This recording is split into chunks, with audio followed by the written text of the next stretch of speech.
పోపు గింజలు వేస్తున్నాను. చిటపట్లాడాక వెల్లుల్లి వేస్తున్నాను, ఎండుమిర్చి.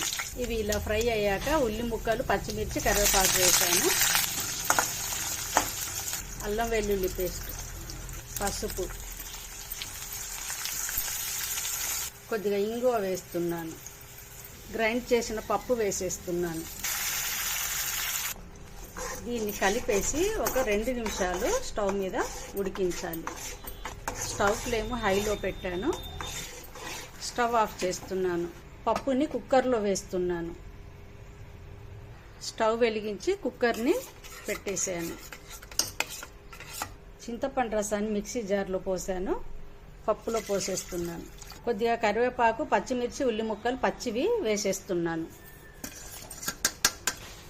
సాల్ట్, బెల్లం కొద్దిగా. ఇది మరగడం స్టార్ట్ అయ్యా. ఇక్కడ నేను ఎండుమిర్చి, ధనియాలు నూనెలో ఫ్రై చేసి సాల్ట్ వేసి గ్రైండ్ చేసిన పొడిని వేశాను. ఇది అన్నిటిలోకి బాగుంటుందండి. ఇడ్లీ, వడ, దోశ అన్నిటికీ కూడా చాలా టేస్టీగా ఉంటుంది. అన్నంలోకి దీంతో కొంచెం నెయ్యి వేసి కలుపుకొని తింటే చాలా బాగుంటుందండి. ఈ పొడి వేశాక సాంబార్లో వేరే కారం వేయనక్కర్లేదు. ఇంకా సాంబార్ పౌడర్ కూడా అక్కర్లేదండి.